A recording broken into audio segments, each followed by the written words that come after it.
tengo a Daniel Halbach, CEO de Avante. Buenas tardes, Daniel. Buenas tardes. Y por otro lado tengo a Michel Warsuf, que es el CEO de Energy House. Muy buenas tardes, Michel. Buenas tardes.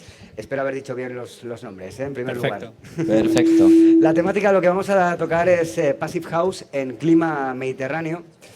Y bueno, vamos directamente al grano. Me gustaría preguntaros, como empresa establecida hace más ya de 10 años, hace ya más de una década aquí en Ibiza, ¿qué línea de negocio estáis presentando? Bueno, pues aprovechamos hoy la oportunidad que nos estáis brindando para hablaros de nuestra nueva línea de negocio. Nosotros hace bastantes años que llevamos construyendo, también aquí en Ibiza, que es donde nacimos. Y hace un tiempo pues que nos conmovió un poco el tema del compromiso con el medio ambiente. Vemos que se está construyendo siempre, las obras siempre son más o menos del mismo tipo, se presta como poco atención a la parte de la eficiencia energética y descubrimos pues a cosa de 6 años pues el estándar Passive House, ¿vale? Que es un estándar energético bastante severo que surgió en Alemania y nos motivó, digamos, a investigar en él y aprender de cómo se pueden hacer las cosas de otra manera, ¿no? Hay que pensar que el 40% del consumo energético a nivel europeo se produce en edificios.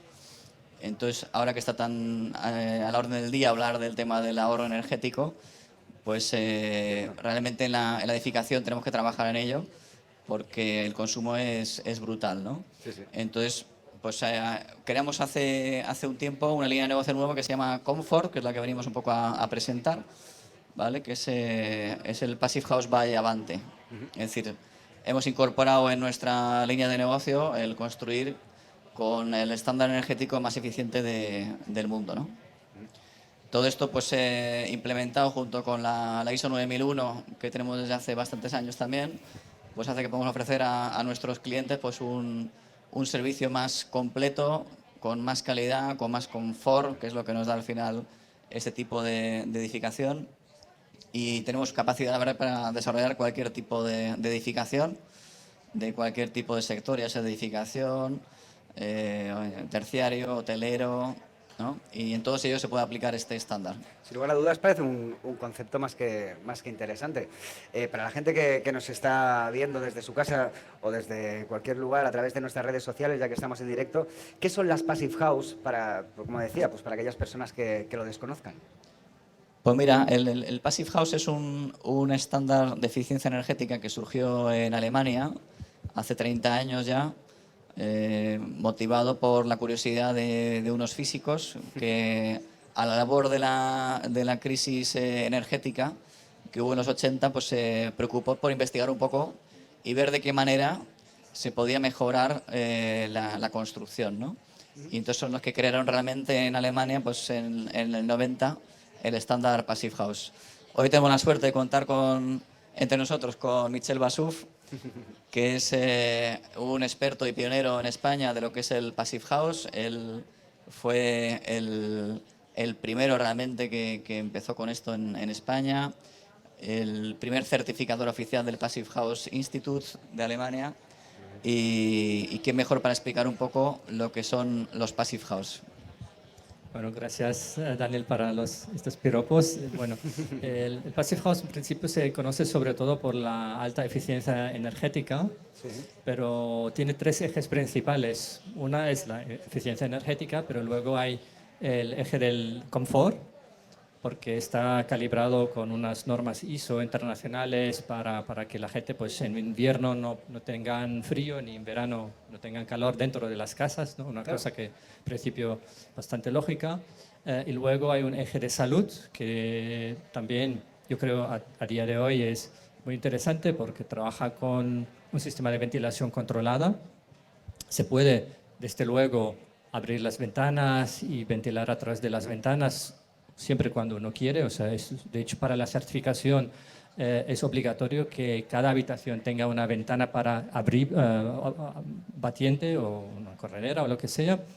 Pero, digamos, la ventilación principal se hace a través de de un sistema de ventilación controlada, que aquí ustedes la pueden ver en la feria, porque he visto una o dos máquinas de ventilación. No es una tecnología especial, porque de hecho en Suecia desde los años 80 ya se está utilizando, o sea, es una tecnología madura. Y la ventaja de la ventilación controlada para las viviendas es que tiene un sistema de filtros, tiene como 2 filtros, sobre todo el filtro fino, que es un filtro que se llama F7, filtra hasta el 80% de las micropartículas que nos rodean, ¿no?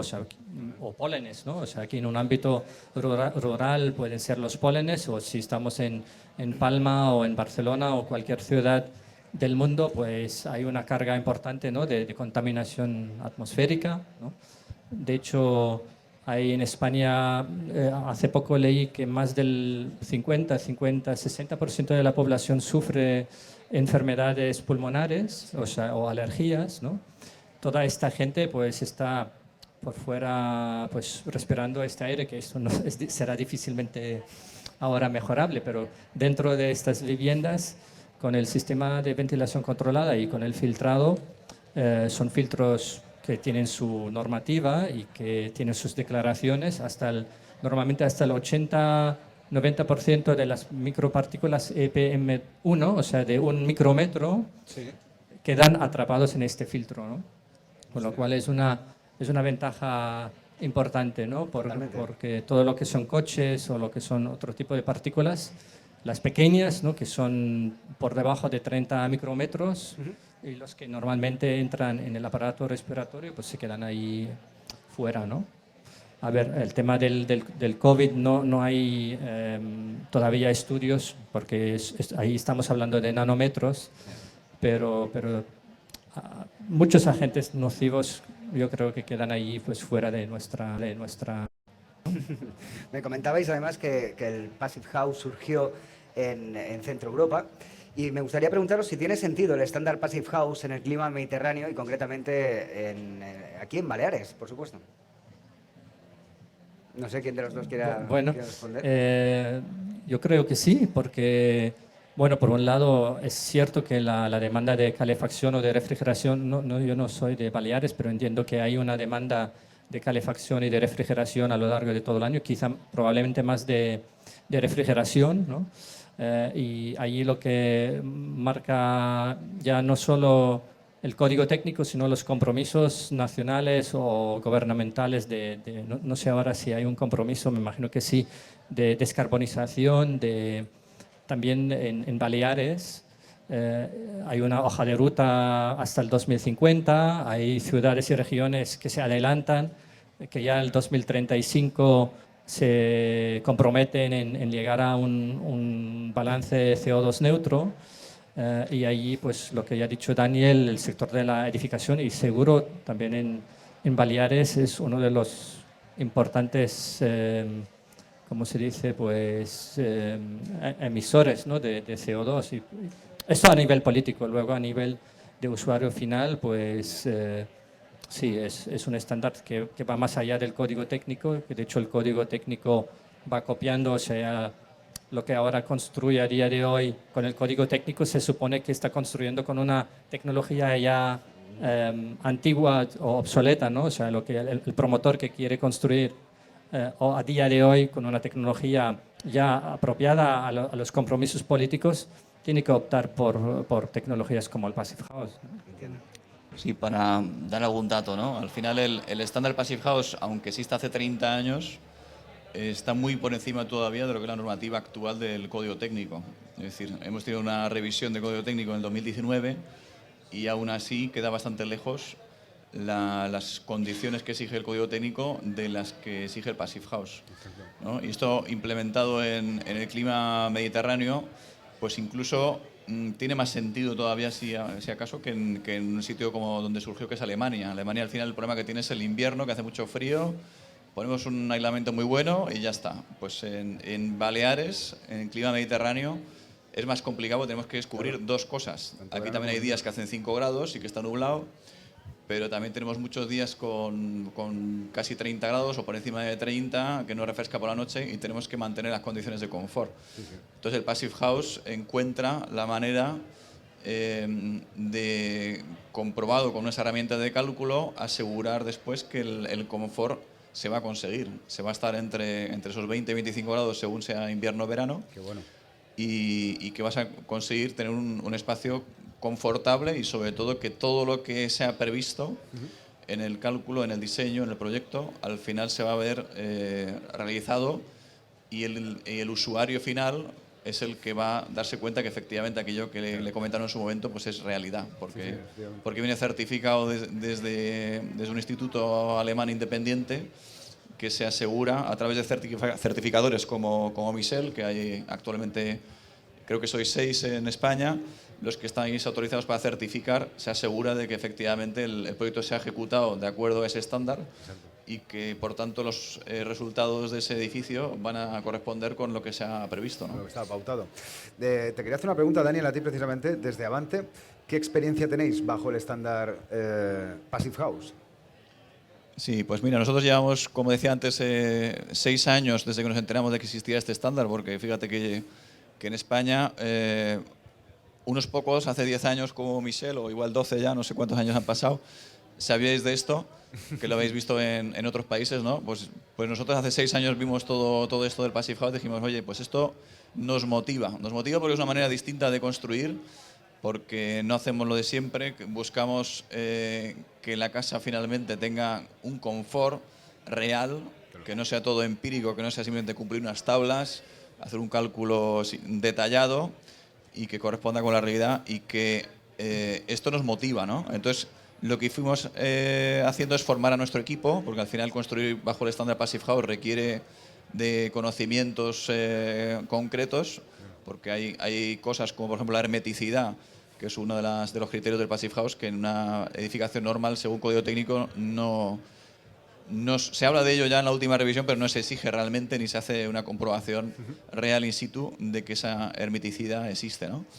Entonces, todo esto al final nos motivó a meternos en ello y hace unos años pues tuvimos la oportunidad de hacernos con un solar en San José y construimos lo que es la primera promoción Passive House de Baleares. Qué bueno. Que pues ya está concluida, hace unos meses la hemos terminado, estamos ahora mismo concluyendo todos los trámites de homologación en Alemania y esperamos que dentro de una semana o 15 días pues Michel nos pueda hacer entrega de las placas que identifican que efectivamente hemos construido siguiendo todo el estándar, ¿no? Y al final pues todo esto nos marca un poco un camino que queremos seguir, que es construir de una manera distinta, ¿no? Al final se puede construir con la regulación que hay actualmente, obviamente, lo hacemos todos, pero hay algo más, hay un plus que le podemos dar a las casas, ¿no? Entonces, pues siempre le ofrecemos a nuestro cliente la posibilidad de que, aunque tenga una casa construida bajo el código técnico, adaptarlo al Passive House, incorporando una serie de mejoras, ¿no?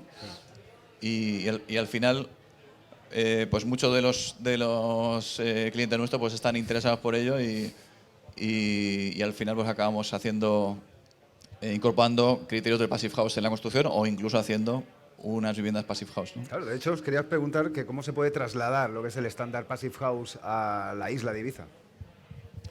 Bueno, el estándar se basa en principio en 6 principios, empezando por el aislamiento térmico, unas ventanas de alta calidad, luego también una ventilación controlada, lo que ya he mencionado, el control de los puentes térmicos.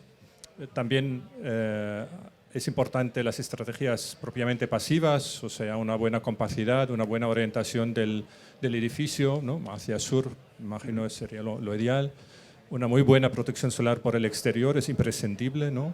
Luego, como en el caso en San José, pues hemos trabajado unas estrategias de ventilación natural nocturna por la noche, que pues sí, según cada clima puede ser más o menos eficiente, pero digamos requiere un diseño pasivo ya desde el propio arquitecto, ¿no? O sea, no es suficiente que el arquitecto luego encargue a un ingeniero para que le haga la ingeniería, digamos, del Passive House, ¿no? Por eso de ahí también la palabra, ¿no? O sea, es importante que el que hace el diseño del edificio realmente tenga esta conciencia y el conocimiento básico, que al final la mayoría de los criterios es sentido común, pero esto combinado con un cálculo energético, que es un poco la diferencia respecto quizá al diseño pasivo de hace 50 años. Ahora tenemos la suerte de tener pues unas herramientas que tampoco son muy complejas, pero que acompañan al arquitecto en el diseño de la casa. Exacto.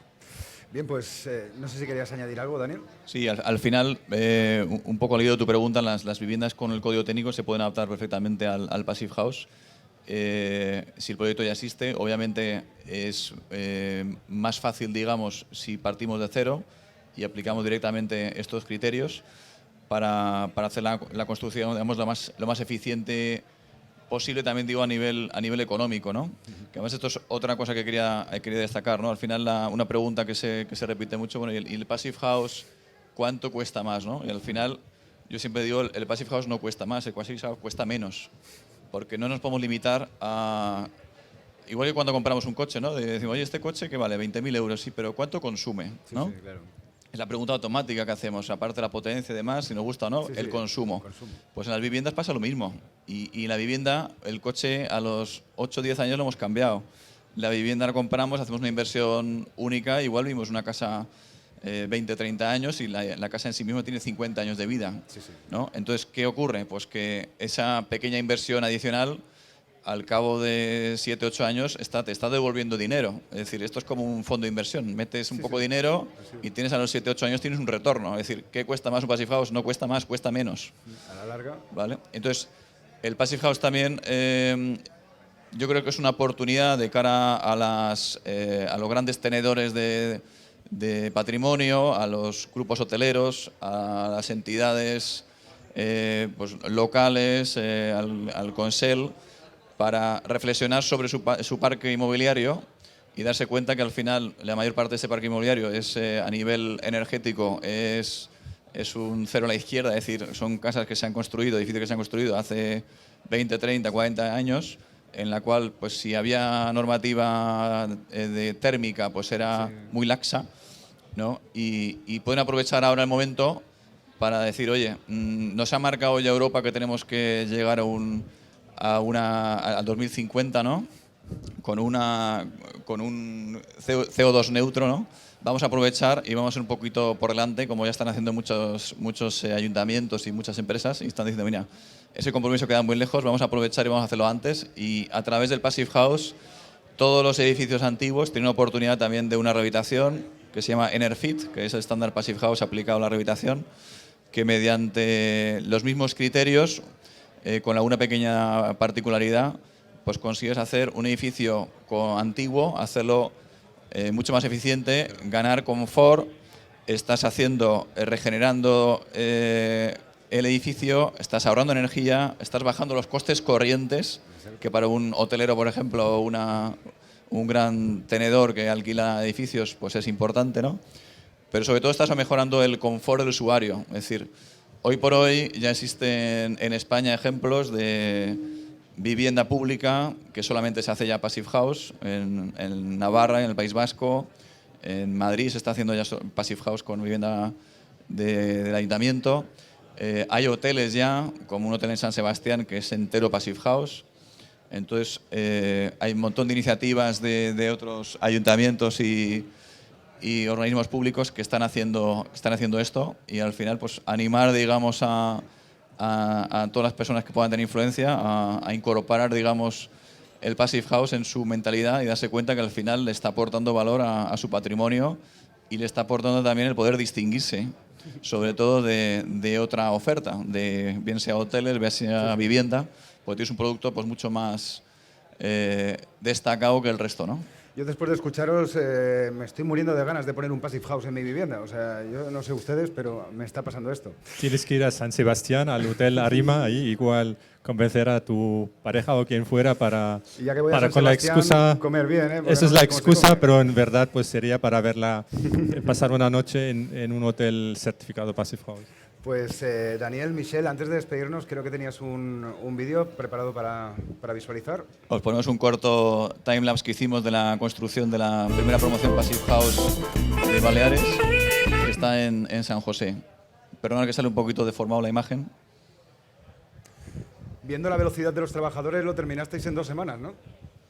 Tardamos alguna más, pero fue bastante rápido, sí.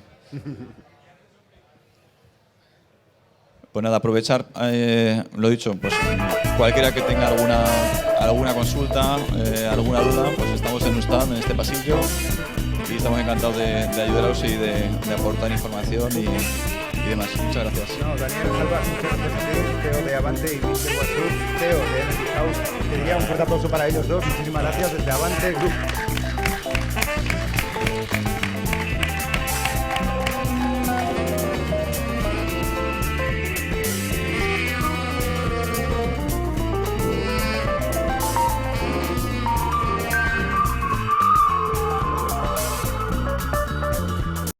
Continuamos, Ibiza Home Meeting en esta primera feria de la construcción inmobiliaria de Ibiza, aquí en el recinto ferial de Ibiza y Formentera. En esta ocasión tengo conmigo a David Serrano de ACO, muy buenas, y a Jesús Sanz de Convox, muy buenas tardes. Vamos a hablar sobre la temática la gestión integral de ACO y las casas modulares de Convox. Y bueno, me gustaría ver qué nos podéis contar acerca del proceso industrializado de construcción modular de viviendas. No sé, ¿quién quiere empezar de los dos? Buenas tardes. La construcción modular pensamos que es la evolución lógica que va a haber en la construcción, como en su día fue el Pladur.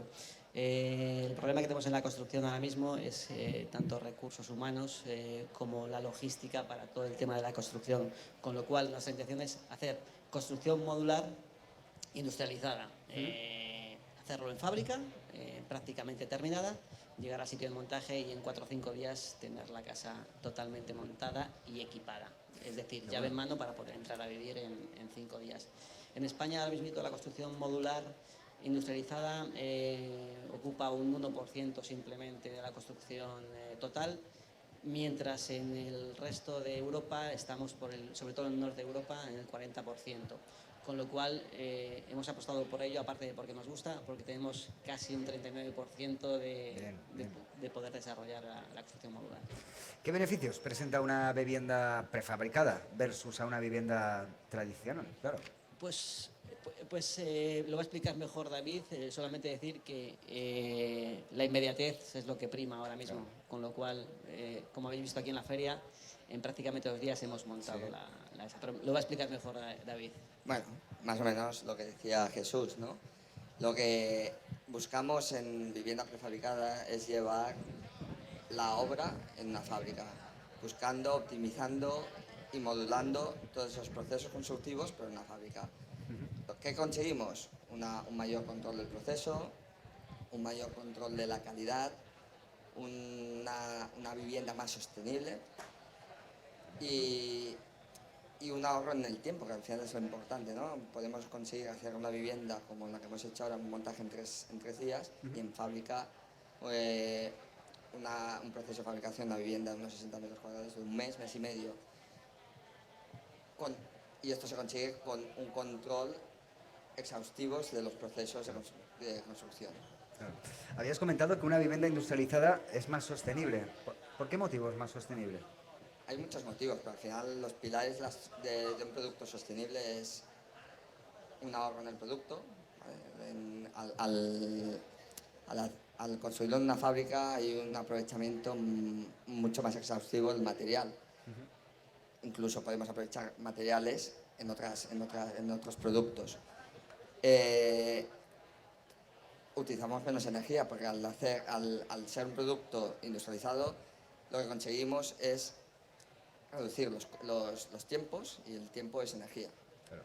Y un mejor producto eficiente térmico y acústicamente. Porque estudiamos al hacerse en fábrica, lo que conseguimos es un control de todos los detalles del edificio. También es importante decir la huella de carbono. Disminuimos casi un 40% la huella de carbono respecto a la construcción tradicional. Y otra cosa también que es bastante importante, que surgió por casualidad, que la gente que va a trabajar haciendo estas casas decían que cambiaban un poquito el concepto de ir a la obra, ¿vale? Vas a trabajar a una fábrica que hace casas, con lo cual el tema de la conciliación del trabajo y la familia, nos decían, es que tengo ganas de ir a trabajar, tener un horario y terminar a una hora. Sabes que en las obras entras y hay veces que cuando tienes unos plazos de entrega en los cuales tienes que trabajar hasta las 12 de la noche. Aquí, si necesitamos tiempo, metemos otro turno. La gente que ha venido al primer turno se va a su casa, entra al segundo turno y podemos estar trabajando todo el día. Es una factoría de casas. Totalmente. Existen en el mercado múltiples sistemas de prefabricación. ¿Cuál es la base del vuestro? Nosotros tenemos ahora mismo, Combox inició hace 1 año y medio con la idea de hacer casas con contenedores marítimos. La vivienda que hemos traído aquí en la feria es una casa realizada con 4 contenedores. Hemos visto que es un producto excelente, pero que veíamos que el engranaje, la unión entre los módulos de contenedores marítimos no es perfecto y hemos visto que teníamos pequeños problemas, todos solventables Y grandes. grandes, pero consiguiendo un buen producto, ¿no? Sí, sí. Pero este año hemos conseguido trabajar en un producto que dará mucho que hablar en breve. Es un producto que estamos ahora mismo en fase de patentación y que conseguimos, es una estructura metálica que funciona muy bien, el detalle constructivo, que funciona muy bien las uniones entre ellos, porque está todo hecho con control numérico en taller y es mucho más versátil que un contenedor marítimo, porque es más ancho y más modular. Ganamos casi medio metro que el contenedor marítimo, pero aún así el transporte sigue siendo un transporte sin tener que llevar delante los típicos coches que te avisan de transporte especial. Sí, claro, efectivamente. ¿Trabajáis normalmente con modelos ya cerrados, concretos, o estáis abiertos a modelos personalizados y dependiendo del cliente pues le enfocáis por aquí, por allá? En vivienda unifamiliar vamos a tener modelos, 2, 3 modelos, sobre todo para agilizar y optimizar los costes, pero es totalmente personalizable. Incluso el modelo que esté ya hecho, tú lo puedes personalizar con el revestimiento que necesites, con las calidades que tú quieras poner dentro de tu casa, como una vivienda tradicional. Lo que pasa es que tenemos ya una cosa que es más ágil. Es como cuando vas y dices una hamburguesa con queso y luego me le pones mayonesa. El fast food, ¿no? Exactamente. No, quería decir, aportando que al final lo que no queremos es que el cliente se siente partícipe del producto, al final que pueda elegir lo que quiera. No queremos cerrarnos en banda en un producto. ¿Por qué creéis necesario que el modelo de construcción aquí en nuestro país tiene, no sé si lo pensáis, si tiene que cambiar? Consideramos que el producto tiene que cambiar, no cambiar, adaptarnos o copiarnos lo que están haciendo al exterior. Como bien ha dicho Jesús, la vivienda prefabricada en el norte de Europa estamos hablando que es un 40% respecto a España. Tiene que cambiar porque actualmente se ha perdido la esencia de la construcción. Yo llevo 18 años trabajando en obra y no hay mano de obra cualificada, no hay un control en obra. Se ha perdido lo que es lo bonito que es hacer una obra. Las calidades que se encuentran los clientes finales no es la óptima que debería ser por lo que están pagando. Y lo que conseguimos en la vivienda prefabricada es resolver esos problemas, porque al final ganamos en calidad, controlamos el proceso y el resultado es el producto que quiere el cliente. Y rápido. Y rápido. Y sobre todo rápido, efectivamente. Por lo tanto, y teniendo presente todo lo que ya nos estáis explicando, ¿podríamos decir que una vivienda industrializada es más económica? Depende de lo que entiendas por económica. El coste más o menos de una vivienda prefabricada va a ser el mismo que una vivienda tradicional en función de los materiales que quieras poner. Si tú quieres poner los materiales más caros, será más caro. No pensamos que debe asociarse modular con más económica. Es simplemente un sistema constructivo diferente, ¿no? Y el coste lo pone el cliente. y sobre todo mucho más rápida. Insistimos con Por esto. eso te decía que si tú, por ejemplo, calculas que para hacer una vivienda tradicional necesitas un año y medio, si nosotros te la construimos desde que la pides, a lo mejor hasta que la terminemos en 2 meses, esos 8 meses que vas a estar a lo mejor de alquiler te lo vas a ahorrar, ¿vale? Con lo cual, según cómo lo miremos. Bien, pues ya por último, me gustaría que me dijerais, ¿qué futuro prevéis o desearíais para vuestras propias empresas, ya sea ACO o Convox? Si quieres empezar tú con Convox. Con Convox, con que nos vaya la mitad de lo que hemos visto en esta feria, nos daríamos por satisfechos. Tampoco son nuestras expectativas el tener mucha demanda, simplemente queremos hacer lo que hagamos, hacerlo bien y disfrutar con ello. Esto surgió un poco como, entre comillas, un hobby, que nos juntamos 3 amigos y dijimos, vamos a hacer casas modulares. La experiencia que tenía David, más la que tiene otro socio que se llama Rubén Tapias, pues hemos ido hacia adelante. Ya estamos satisfechos con el resultado de la feria, pero pensamos encima ganar dinero, un poco de dinero con el proyecto. Oye, me estoy imaginando una mudanza ya, ahí sí que te llevas ya hasta la casa a cuestas, ¿eh?